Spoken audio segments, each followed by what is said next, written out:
And welcome back, Nats fans, to another episode of the DoDcast Postgame Show. I'm District on Deck co-editor Ricky Keeler as the Washington Nationals get the magic number down to 6 games to clinch the National League East as they defeat the Marlins by a final score of 8-1. They've now won 8 straight games against the Marlins. They complete the sweep, and it was just a dominant week again. You talk about last week how the Nats hosted Miami and basically dominated the series, and they did the same thing this week. They got out to an early lead for Gio Gonzalez, who had his tough moments tonight, but he managed to play Houdini like Tanner Roark did last week in Milwaukee and found a way out of it, got through his outing without giving up a run like he's been doing for most of the second half. Bullpen did a nice job. Ryan Zimmerman, a great night at the plate. And we're getting all those things. And now the Nats head home for 10 games and an opportunity to clinch their 4th division title. And you would think with the odds that they're playing Philadelphia, they're playing Atlanta, and I think you could make a case it's probably going to get wrapped up by the Dodgers series, but you never know. But they always have that series as well at home if they need it. But the Nats have been playing much better baseball. And, I mean, the Marlins have been in a tailspin the last couple weeks, but give the Nats credit for at least maybe starting that tailspin, taking advantage of it. And before we get into the totals, I just want to say to all those people, and you can see why the ballpark was empty tonight. I mean, Hurricane Irma is heading into Florida in the next couple of days, and you already see the devastation in the Caribbean, what's going on there. So our thoughts and prayers, if you're listening to the show and you're from that area, please stay safe, and our thoughts and prayers with everybody who's going to be dealing with that hurricane. It's scary stuff. There's the evacuation notice in Miami, I think by noon tomorrow. I heard FP say on the telecast. So please stay safe, and our thoughts and prayers are with you, with everybody out there. So let's get into the totals. And, of course, feel free to send a question or a comment here in the chat room on the YouTube page. We'll be here to talk about it. Or tweet me on Twitter at District on Deck or at Rickinator555. So, again, let's dive into some totals. The Nats get 8 runs on 12 hits with 1 error.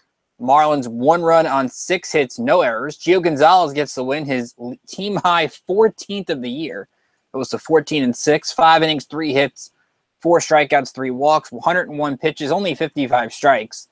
So not Gio's best night from a consistency standpoint, but he gets the job done with shutout baseball. And Dylan Peters, who's the Marlins rookie who was called up from AA, I think about a week or so ago. 5 innings, 3 runs, 6 hits, 6 strikeouts, 2 walks on 77 pitches, 45 strikes. Obviously, you're not going to see Peters go that long. It's really a developmental stage for him. And I thought, speaking on Peters' point for a second, after that first inning, I thought he settled in and did a nice job. Really, the only mistake he made was don't throw Ryan Zimmerman a 3-0 pitch over the heart of the plate. So all in all, I think the rookie handled himself well. And you heard Dan Coco talk about it during the game when he mentioned Dusty talk about how it's tough to prepare for young pitchers. And that's always the case. You don't know what they're going to throw. You have to really go back to their AA tape when he was with the Jacksonville Jumbo Shrimp, which is another cool name in minor league baseball, but it's not easy. Definitely, Daniel Murphy had the night off tonight, and he's been having a great series, but the Nationals picked him up, and I like the fact they got ahead early. Definitely, you got to give Gio at least a cushion to start off with, and they did just that. Trey Turner gets a base hit. Anthony Rendon works a walk, and then the Ryan Zimmerman base hit to left got the Nats on the board. Howie Kendrick then picks up a double to left, and just like that, it's 2-0. And the middle of the order looks different now, especially Howie Kendrick's hitting 5th, but Kendrick's not a bad number 5 hitter. Zimmerman hitting cleanup. I think they do well in all departments over there. So they get the 2 runs early, and then in the 4th, Zimmerman comes up clutch. 3-0 pitch right over the heart of the plate. And I think I saw, I think it was the Nats blog, Joe tweeted this out. So I want to give him credit. That was the first time that Ryan Zimmerman has hit a home run on a 3-0 pitch. They're making a little history tonight, at least on his end. 31st home run of the season.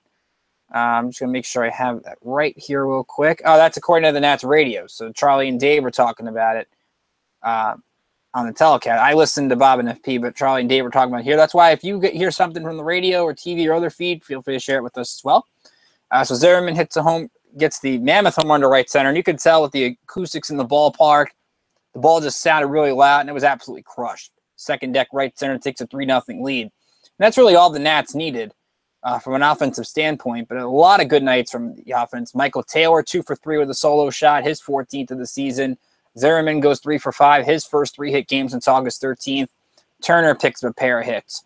Rendon a pair of hits. He had 5 RBIs in this series. Jose Lobaton had a hit and a walk. So he did a nice job at the plate. So, of course, Matt Wieters not in the lineup tonight. Everybody had a hit that did start, except Jason Worth. But Worth did get a sacrifice fly that did drive in a run. So Worth was productive, even though he hasn't had a hit in his last 6 games. It's not as if Worth is having terrible at-bats. I mean, there was a case where he lined one right to Ozuna, so he's getting good swings. It's just a matter of finding some luck once in a while. I don't think Jason Worth is that bad of a player. But, of course, some guys come back from injury quicker than others. Trey Turner, you're starting to see him get back in the swing of things, and eventually I think in time you'll see Worth get back in the swing of things. He's too good of a player in my mind to be slumping the rest of the way, so I think he will bounce back. We got a lot of people here, so let's chime in. What's up, Al? Jay, yep, that was Zimmerman's first 3-0 hit ever, so definitely good about that.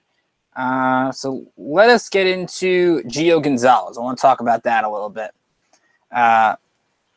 I think when I mentioned it, he's getting himself last couple of days a lot of 3-ball counts. And that's a little bit dangerous because you're starting to see Gio go back to what he was doing last year.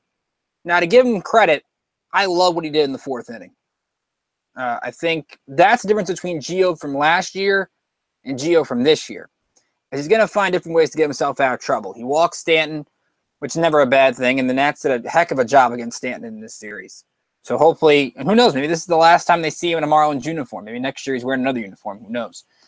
Stanton gets the walk, Yelich a base hit, Ozuna walks. All of a sudden you got base loaded, nobody out in a 3-0 game.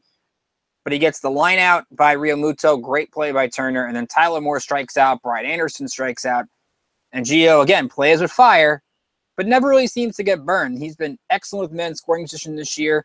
Tonight, as a team, the Marlins were not good at men's scoring position. They were 1 for 9. That one hit came in the 9th inning against Matt Grace on a Miguel Rojas ground out that it looked like Zimmerman caught on a line, but it was ruled it hit the ground. If he caught on a line, it would have been a double play, and it would have been an over. So the Marlins really did not get the clutch hits, but give the Nats pitching a lot of credit, especially Gonzalez, who continued to work in and out of trouble. He gets the big double play on Stanton in the 5th inning, which is hard to do. I mean, Stanton hits into his fair share of double plays, but for Gio, who was really tinkering with the zone all night, wasn't really having great location with his breaking ball, you love that he's able to get himself out of it. Yes, it only goes 5 innings, but it might be a good thing, too. Gio is actually a 1/3 of an inning shy of his option vesting, so he will be back next year on that $12 million deal, which is a pretty good money for the Nats, considering how good he's been this season. To get him at $12 million, I think you're happy. So Gio goes to 14-6, and it really begs the question to me, and I'm going to write something on this. It'll go up on Friday. We're right a month away from the playoffs. I want to know from you guys. Who do you think should pitch Game 2? Yeah, Max Scherzer is going to go Game 1 if he's healthy, and Scherzer is going to pitch Friday night against the Phillies, so looks like everything is okay with him after getting hit with the line drive against Milwaukee. Who would you pitch Game 2? You got Steven Strasburg, who's on a 26-inning scoreless streak, who's pitching out of his mind right now. Of course, he's got the cramps sometimes, and that leads you to question things a little bit. And now you got Gio, who has struggled his last couple of starts, but he's been very consistent all season long. He's got an ERA under 2 at home. His runners scoring position numbers are insanely good, and that's what you kind of need in the postseason. It looks like the Nats will play the Cubs, but the Cubs still have to take care of business over their last 20 games. So I want to know from you, who do you think should pitch Game 2? Steven Strasburg or Gio Gonzalez? That's really the 2 candidates right now. Strasburg, I think, has played himself back into the conversation since coming back from injury. But I think it's a good debate to have, and I don't think Dusty can go wrong with either one. But I'd like to hear what you guys think on that subject. And what's up, Seth? Al, who's here, says Strasburg. And I think in any year, Al, it would be a given that it's Strasburg. And I wouldn't disagree if Dusty made that choice. He did have a 13 strikeout game against the Cubs earlier this year. So that's definitely something that can go into his back pocket. But I think Gio is making the decision difficult. And if he can go back out there and regain some of that dominance, he's going to face, I think, Atlanta coming up. And the Nats only play a lot of tough teams after the Dodgers next weekend, the rest of the way. So going to give him a chance to pad his stats. Either way, you get yourself a good 1, 2, 3. And I think Tanner Roark, who goes tomorrow, has been really good in the second half You establish 4 solid starters for a best of 5, and that's really all you can ask for going into that kind of series. Speaking of, we move on to the bullpen, and no Brandon Kinsler tonight, no Ryan Madsen. Sean Doolittle was not available. Matt Albers is not available. But how about the job Joe Blanton, Sean Kelly, and Eddie Romero did? Only 1 strikeout between them. That was from Blanton. But they gave up a combined 1 hit. Romero, you saw, was working more on his off-speed pitches. The velocity, not at 200 miles an hour on the fastball. But Dan Coco talked about it, that Romero in his rehab was using more off-speed pitches. And that's going to help him because you can't rely on your fastball if you can't control all the time. You've got to go to other pitches to be successful. And Romero did just that. Sean Kelly didn't give up a home run tonight, which is always a win. And when you can get good production out of the middle relief of your bullpen, remember, all of those guys are competing for postseason roster spots. So good, healthy competition between all 3 of those guys. And if all 3 of them pitch well, that's another tough decision Dusty will have to make. I think Matt Grace in the 9th inning really struggled lately. Did give up the 1 run and 2 hits.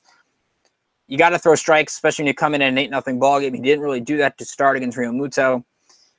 Grace pitched a lot this year, and he's been a really good productive member of the team.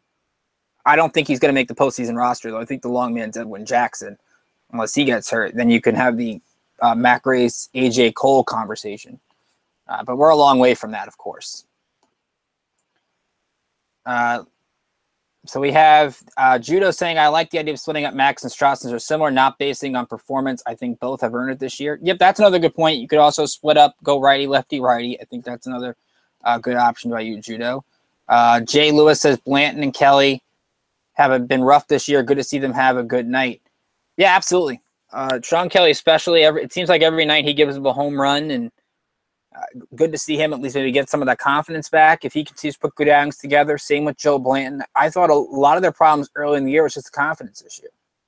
That Blanton has good stuff. And that's no firsthand from last year in the postseason how good stuff Joe Blanton has. That's probably why they signed him. And Kelly had a great September last year. I mean, I think arguably he was the team's best reliever outside of Melanson down the stretch a year ago. So if those 2 guys can help out and add to the depth this bullpen has with Solis pitching better, Matt Albers has been excellent. The big 3, of course, the law firm have been really good.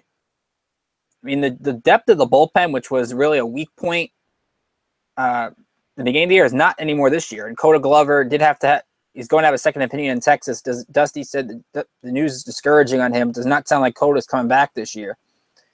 The Nats can afford – you would love to have Glover back, but they can afford him not being back. You hope Glover's healthy next year, but it's been a rough season for him because there were so many expectations on him this season, and he's been out since June. So we'll see what happened with Glover down the road. And Jay says, I just want to win 1 playoff series. And Jay, I know you speak for a lot of Nats fans that want that 1 series, and I think whoever they play in the NL Central, they've got the advantage. Chicago is not going to be easy. Milwaukee, as you saw, I think is neither, and don't count out the Cardinals just yet. They're playing some good baseball, and I think they're going to play a factor. Remember, the Cubs still have to play Milwaukee this weekend. They believe they have 1 more with St. Louis, and I think right now I'm taking the Cardinals over the Brewers for that team that challenges the Cubs because Milwaukee can't even beat the Reds. If you cannot beat the Cincinnati Reds, you're not a playoff team. And I know how good Milwaukee looked against the Nats last weekend. You got to beat Cincinnati to take you seriously. And Colorado's playing San Francisco, so you've got to win those games. So I think other than that, I like the way the Nats are playing. I think you go into Miami and you take a good series the way they did. You sign up for that any minute, any moment of the day. As I said earlier, I do think they'll find a way to clinch during the homestand. Put it this way. If you win 3 out of 4 against Philadelphia and Miami loses 3 of 4 to Atlanta, you're going to clinch this weekend. So that's really the simple point of the magic number thing.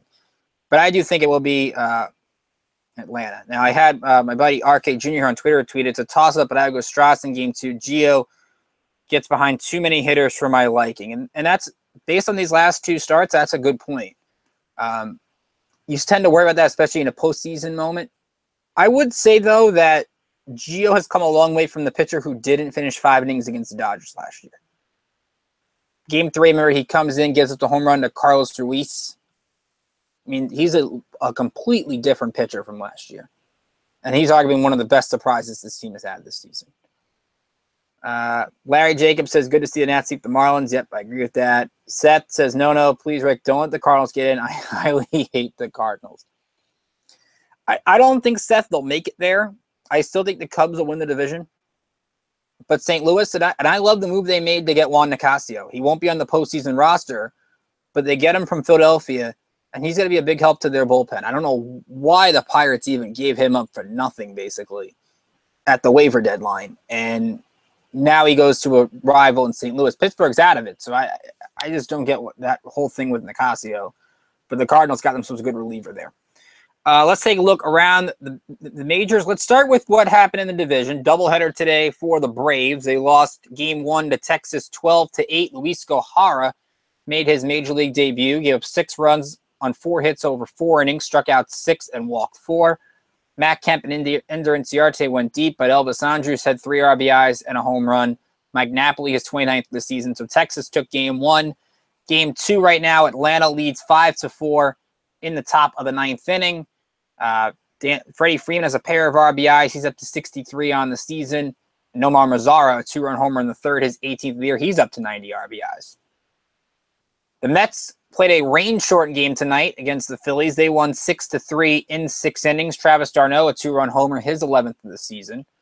Robert Gsellman had an RBI to help his own cause. 6 innings, 2 earned runs, 5 hits, struck out 4, and walked 1. And Nick Pivetta took the loss for Philadelphia. Philadelphia, of course, coming to Nats Park for a 4-game series starting tomorrow. We'll get into that pitching matchup in a little bit. Cubs defeated the Pirates 1-0. This is a good pitcher's duel. Jose Quintana out-dueled Garrett Cole. Cole gave up 2 hits over 8 innings, but got the no decision. Cubs scored the run in the top of the 9th inning as Alex Avila picks up an RBI and need a triple. So the Cubs get a big win. They're 4.5 up on Milwaukee, as I mentioned, who lost Cincinnati. Cardinals right now no score against the Padres. That game in the top of the 2nd out at Petco Park. Yankees and Orioles are rained out today, so Boston gets to gain a half a game on Toronto. They won 6-1, and how about the job Doug Fister has done? He's come to Boston and been excellent for them. 7 innings, 1 run, 4 hits, struck out 9 and walked 3 to get the win. So you could talk about the whole thing with the mouth guard behind his ear in New York, and I know Drew talked about that a little last night. But Doug Fister has been great. I mean, he's basically, I think, put himself in the conversation for a playoff start for the Red Sox. I think he's been that good. Tough loss for the Angels today. They lost 3-1 to Oakland. Minnesota beat Tampa Bay 10-6. So here's how your AL wildcard shapes up. And I love the AL wildcard because it's absolutely insane. Minnesota is a half game up on the Angels. They're a game up on Baltimore. Game and a half on Texas as of right now. 3 on Tampa, 3 on Seattle, and 3 on Kansas City. Kansas City leads Detroit 13-2 in the 9th. Houston, Seattle, no score right now in the 2nd. Rockies are losing 5-0 to the Giants. That game in the 5th. Couple of big winning streaks on the line tonight. I know Seth brought this up earlier in the chat, how great the Diamondbacks are playing. They won 12 in a row, going for their 13th straight tonight against the Dodgers. They're down 1-0 right now in the bottom of the 1st inning, but a lot of game left. They have a trail, I think, in like 10 in a row, something like that. Coming in tonight, but Cody Bellinger had an RBI ground out, so LA is on the board. They lead 1-0. And the Indians, who are going for their 14th straight win, in good position for that right now, 4-0 in the bottom of the 8th against the White Sox. Carlos Carrasco, 7 innings, 2 hits, 8 strikeouts right now, and just 75 pitches. So he's dealing for Cleveland. On a White Sox note, Ronaldo Lopez, not a bad effort by him tonight. 6 innings, 1 run, 6 hits, struck out 2, and walked 2. So not a bad outing for Lopez. Looking around the minor leagues, only a couple of things going on tonight. Auburn's the only main season affiliate left. They got one more game tomorrow. Doubledays leading Batavia 6-3 right now in the bottom of the 9th. RBIs for Jonathan Pryor, Nick Cherubi, Jainer Baez, and I believe Andres Martinez with 2 RBIs as well, the second baseman. Will Crow got the start. 3 innings, 1 run, 4 hits. He struck out 2 in his final start of the season on 42 pitches.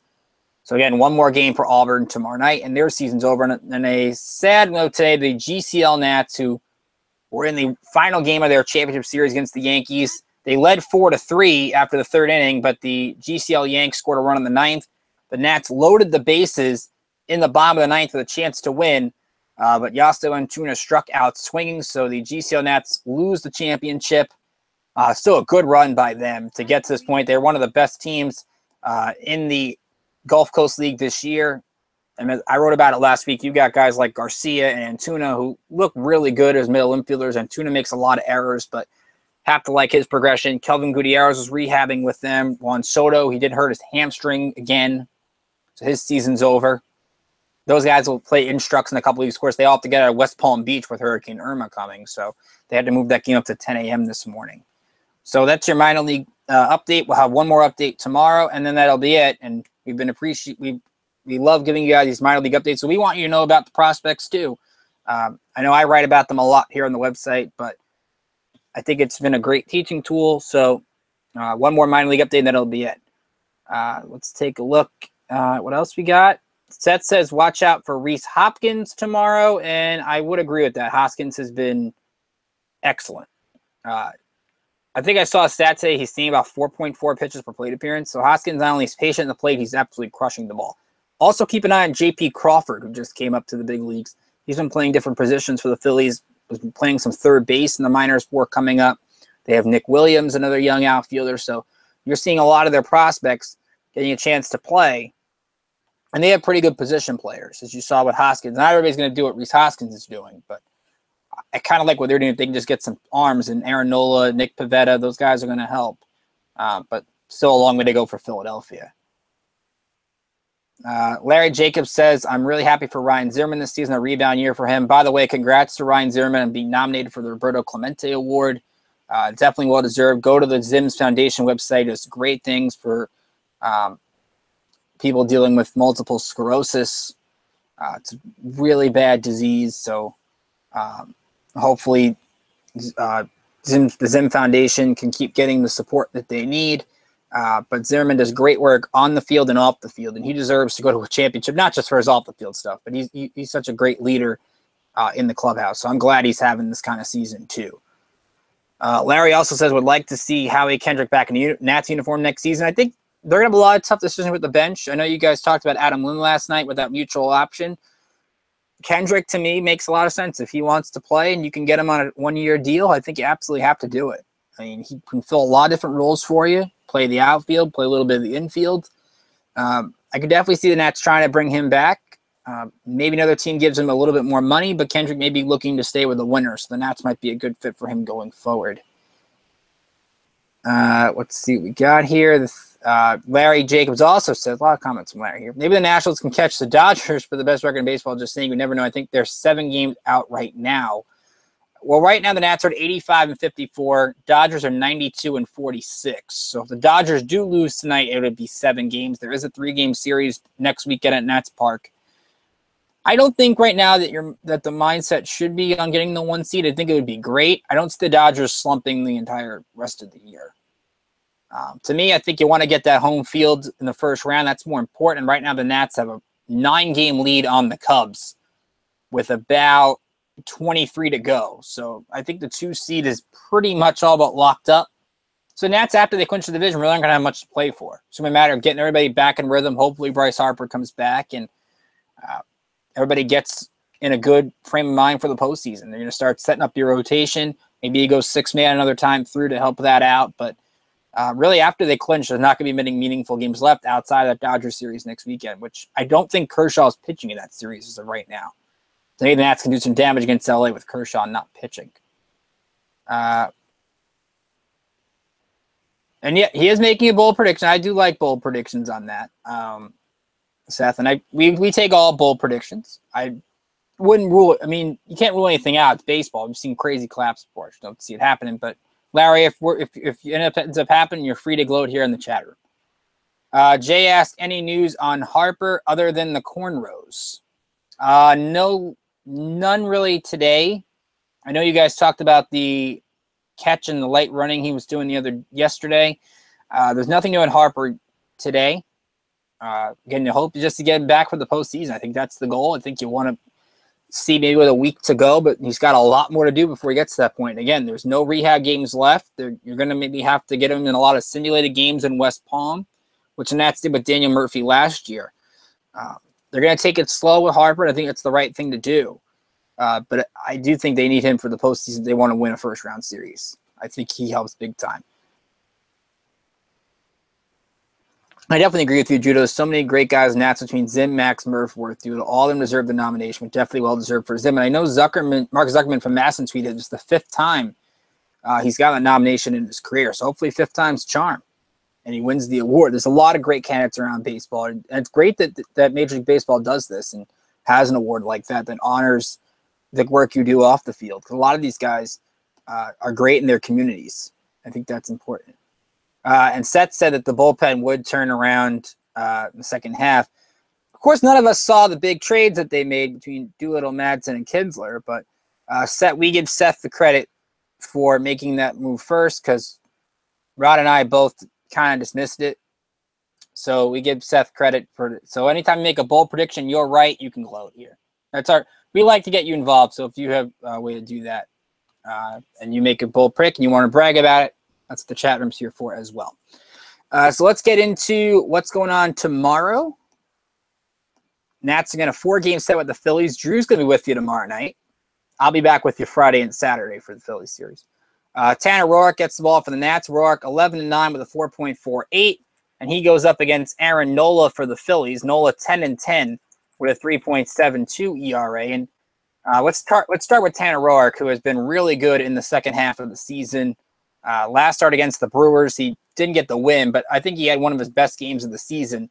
1 run, 5 hits, 10 strikeouts, 1 walk over 7, gave up the home run to Neil Walker, and that was about it. But Roark has given up 3 runs or fewer in his last 6 starts. You want to stretch out to 2 runs, it's 4 out of his last 6. So he's been really consistent. He's getting the ground ball outs, which are important. You look at his second half numbers, have been really good. 5-3 with a 3.05 with opponents hitting under 200 in 9 starts. He's always good against the Phillies. The Phillies have hit just 194 against him this season. And going back to last year, he was dominant against Philadelphia. So I like his chances going into tomorrow, even though he's been pretty bad at home. The ERA is over 5 at home this year. He's getting up 12 home runs. But again, I think it's how you pitch to Hoskins and the rest of that lineup. Some of the numbers for the Phillies against Roark: Freddie Galvis has a home run and 4 RBIs. Odubel Herrera, 9 for 24 with 3 doubles and 3 runs batted in. So those are your numbers for the Phillies against Roark. As for Aaron Nola, again, I talked about his breaking ball, arguably one of the better curveballs in the league. He is coming up a rough game against the Marlins, where he gave 6 runs on 10 hits or 5, struck out 7, walked 1. He had a couple bad games against the Marlins in his last 3 starts. 5 runs allowed against the Giants on August 17th. It's really a mixed bag with Nola. He's had an ERA under 4 since the break, so that's at least progress, right about what he did in the first half. And against the Nats this season, he does have a win, 1-0 in 2 starts with 3.27. But the Nats are hitting 302 against him this year. So the Nats are getting good contact, but Nola's finding a way to get the wins and at least keeping the damage down. Of course, they'll miss Bryce Harper in this series, and Harper with 8 for 17 against them. But Jason Worth might be a pick to bounce back tomorrow. 7 for 19 with 2 homers and 7 RBIs against him. Daniel Murphy, 7 for 18 with 3 doubles, a triple, a homer, and 3 RBIs.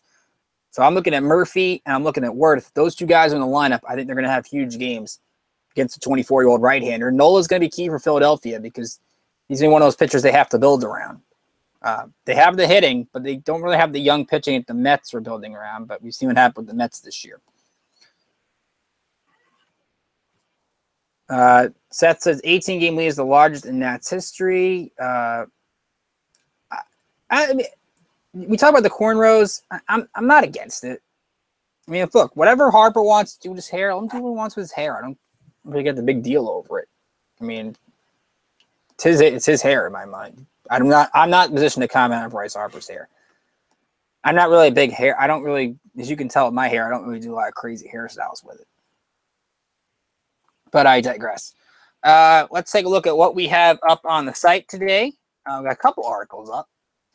And we started today. I wrote about Zimmerman's nomination for the Roberto Clemente Award. Brian Foley talked about how the Nats are waiting for Trace Turner's resurgence. And he had a rough first couple games of the series, but 2 hits. I want to see him steal more bases. And he's been doing that since he came back. That's why I like Worth in the 2 spot and Kendrick in the 2nd spot, in the 2 spot. Not that Defoe's been bad in that spot this year, but lately you're seeing him swing early in the counts, and that doesn't give Turner a chance to try to steal a base. So maybe if Defoe maybe takes a couple pitches and you can gain runs that way. I just want to see Turner get back in the swing of things again, at least in the stolen base department. But I'm always the king of the stolen base around here. Speaking of stolen bases, the Nats did have one bad point tonight. Go back to the second inning where they got first and second, nobody out. Gio's at the plate. They're trying to double steal with Taylor and Lobaton. Taylor gets thrown out at third, which you never want to make the first out at third base in an inning. It is aggressive, yes. And then Jose Lobaton, 2 batters later, gets picked off by Real Muto at second base. First off, what is Jose Lobaton doing that far off the base? He's not going to steal third. I mean, those are the kind of moves that can hurt you in the playoffs. But that's one of those things that really small in the grand scheme of things. I think their base running. I mean, yeah, we rip Bob Henley a lot for setting runners, but I think overall they're an okay base running team. I mean, they're aggressive. They're going to make outs on the bases, but they're also going to gain runs by what they do on the bases. So it kind of evens itself out throughout the year. You just hope that there's no catastrophic base running incidents like Jason Worth in Game 5 last year. And that's really the one thing you hope for.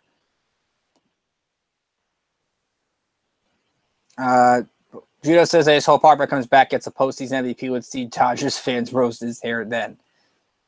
I think that's the whole. I mean, I want to see Harper come back. I think, I'm sure everybody wants to see Harper come back. But as I talked about a couple, I think it was earlier last week, I do think they need Harper to win the first round. I know Ron kind of thinks they can win first round without him. But I think Harper is that big a difference maker, and then you're relying a lot on, without Harper, you're relying a lot on Zimmerman, who's been great, Rendon, Murphy. You're asking guys, I would love to see this offense get back to their normal roles and get everybody back in the grand scheme of things. But Zimmerman's starting to get hot with the bat again, which is good. He's up to 93 RBIs. Rendon's over 90 runs bat in for the year. So if those 3 guys can carry the offense and Murphy's starting to swing the ball better again, Turner can steal bases, you might be okay. I just think maybe you might have to work a little harder to win a best of 5 with whoever wins the Central, as opposed to if Harper came back. I'd have a lot more confidence in the Nats with a healthy Harper than without. That's pretty much obvious, I think. So again, you can follow us on Twitter at District on Deck. Follow me on Twitter at Rickinator555. That's at RICK, the letter I, Nader, like in Terminator 555. Like us on Facebook. We post all of our articles and our DoDcasts over there. So have some fun with us over on the Facebook page. You can also give this video a like. We appreciate that too. And subscribe to the channel. All of our DoDcasts are there. All of our interviews are there. If you missed any minor league interviews we did this year, those are up on the site as well. So feel free to give those a listen. We talk to guys like Andrew Stevenson, Eric Fetty, Daniel Johnson, Carter Keyboom, Seth Romero. Seth Romero's not on the DoDcast, but I did an article with Seth Romero, so you can find that there too. So if you missed any of those, feel free to check those out as well. So again, Drew will be back with you tomorrow night. I'm with you Friday and Saturday. Max Scherzer will go on Friday. Edwin Jackson goes on Saturday. Ron's with you Sunday, and right now it's to be announced on Sunday between AJ. I think it's likely either going to be AJ Cole or Steven Strasburg. Strasburg, remember, did have the cramps again last night, so that's always up in the air. You'll see if the Nats kind of take it conservative with Strasburg. They need him healthy for the postseason. I think he's the wild card in all this.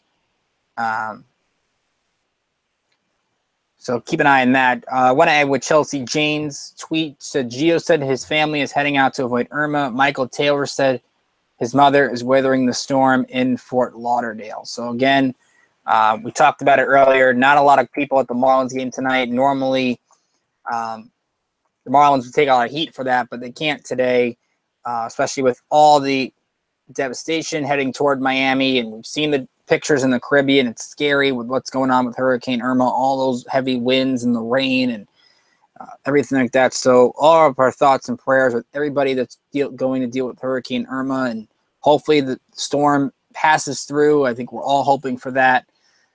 But if you're in one of those areas, please stay safe. Take all the precaution that you can. And we'll just all hope for the best. We saw the devastation what Harvey did, and hoping Irma doesn't do the same thing. I know the Marlins having their families fly out with them to Atlanta for this weekend series. Miami starts a road trip tomorrow. So we wish all the best for those people going on over there. And that's true. The set that is going up northeast, so going up toward Virginia and Carolina, so keep an eye on that too. Larry says, any news on Brian Goodwin? I'll wrap it up with that question. I not heard anything on Goodwin. I know that I think he was doing some running, at least from last I remember. I could be wrong. It doesn't sound like he's close to it returning. He'd definitely be a big help, but the longer Goodwin's out, the longer he won't make the playoff bench. I think right now you're looking at Kendrick for the bench. You're looking at Adam Lynn for the bench. Wilmer Defoe, and arguably whoever the backup catcher is. I wouldn't put Jose Lobaton's roster spot as a lock, but again, I'm not the Nats front office. I would, if Pedro Severino plays more and does well, I might consider him, considering what he did in the playoffs last year, even though Lobaton did hit the home run. So I think that spot right now is Lobaton's. They would go a 4-man bench, I think. So if Goodwin does get back, Larry, I don't think he'll play a spot in the playoffs, at least right now. A lot can change, but I think that would be I don't think he's going to come back, at least for the post. I mean, if he does come back, I just don't think he'll make the postseason roster. But Dusty's going to have some tough choice, and that's a good thing because I think Lynn is working on one of the best pinch hit seasons in Nats history. I love what Kendrick's doing. But again, if Kendrick has to start, then it opens up a spot for maybe a Brian Goodwin because it all depends on what happens with Harper. If Harper can play in the NLDS, then it takes away a spot. But I don't think I picture anything with Goodwin right now. So again, from all of us here at District on Deck, I'm Ricky Keeler saying I hope you have a great rest of your night. And Drew will see you back here tomorrow as the Nats open up a 4-game set with the Phillies as the magic number in the NL East is now at 6.